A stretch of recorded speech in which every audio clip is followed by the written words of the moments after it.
Hey guys, what's going on? And welcome back to another awesome episode of Fishing with Dave. And in this video, I'm going to be showing you how to properly install a Scotty mount on a kayak. And I have here the flush mount, as well as a gunnel mount or a side deck mount.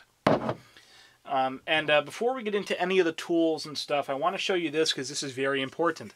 Okay, on the mount, it's got this little arrow. Okay, it says inboard. In the instructions, they tell you to install the mount oriented where that arrow points to the inboard, the inside of the boat, or the kayak, in this case. That sounds all right, except when you go to put an accessory in. Okay, oh look, oh, that's fine, it mounts, okay, it's secure. What? Won't lock in. Same thing with any of the other Scotty accessories, because of the way they're designed with this little key locking system there to help it securely go in. It won't go in this way. It will only go in one way. It won't go like that. And it won't go like this. Okay?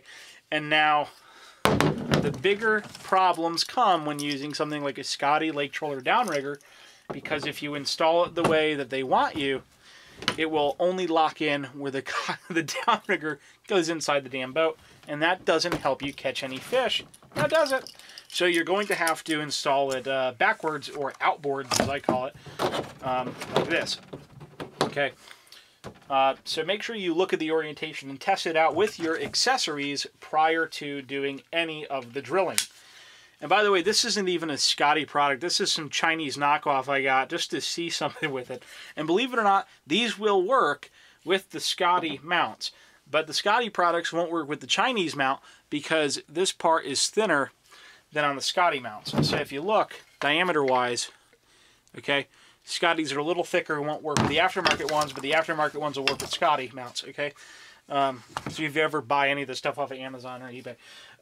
Okay, now first and foremost, the only special tool you're going to need for the flush mount is a 1 3/8 or 35 millimeter for you in the other countries there, hole saw. You can use a step bit if you have one of those that gets big enough. Don't use one of those wood bits that, you know, the boring bits, I guess they're called. Don't use one of those. It'll be too rough for the plastic. It'll give you too bad of a cut. So make sure you use a hole saw or something that's very fine and will work on plastic, okay? So you're going to drill that.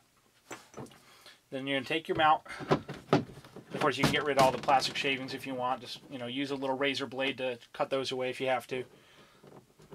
I don't really... Where's my knife? Just be careful when you're doing this. Don't slice your fingers open. I've done that once. It's not fun. You're going to take them out, place it in there, and then before you drill the holes for your screws, if you can get underneath and reach it to put bolts on it, do that. If not, just use a little bit of a longer screw with some good threads on it. I'm using here some Everbuilt number 8 by 1 inch stainless sheet metal screws. Okay, that's what I use. And they work very well in holding the stuff in and gets a good grip on the plastic. So what you're going to do is use a Sharpie first, of course, to mark the holes where you want them, where you want to drill. Make sure it's all lined up properly, and then using a little bit of pressure. It's plastic, so it's not going to be too difficult. It's about as easy as drilling into aluminum. And just make sure you don't tighten them all the way until you get them all in.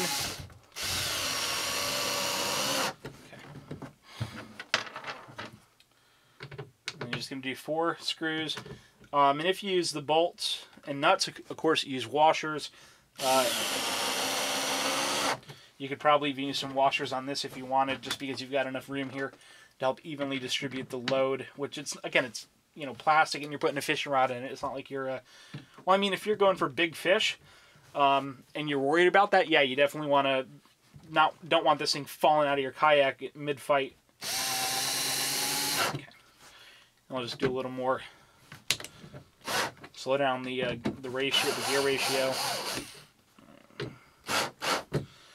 And sometimes what I'll do is I'll also just take some 3M sealant. Again, you don't want to do too much of the tightening because it'll thread out and you don't want that to happen. just to make sure no water gets under there and gets into the kayak. But then again, you're going to get water in your kayak no matter what.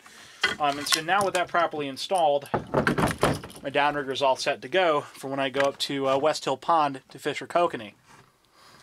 Now with the deck mount or the gummel mount, it's simple as pie. You just got to find a flat surface. So like over here might work, even though you got this little diamond pattern. On the other side of the kayak, essentially right across from where this one is, would work perfectly. And just you're going to mark it with a Sharpie, 4 dots, 4 screws or 4 bolts, and you're all set and done. Okay. You could put it also anywhere on a flat surface back here in the kayak. You can put it like this, put it like that, and you can take your rod holder, put it this way. You can put it out this way. I mean, you have all sorts of different options in where you can place this. Now, really quick also, on the front of your kayak, if you were to mount this, this thing got kind of stuck in there. Ugh, Hulk strength. Anywhere around the cockpit of your kayak, okay? Because it's curved. Just take it, what you're going to do is slide it along. Let's bring this down here to show you it's a little easier like this. What you're going to do is you're going to take this, you're just going to slide it along and eyeball it until you get to an area where at least 3 of the 4 holes are flush, okay? So like right here, it looks like the back one is pretty good, and then these 2 here are good. And that one, it'll be all right. Okay, so like I have that one up front. You can kind of see it there.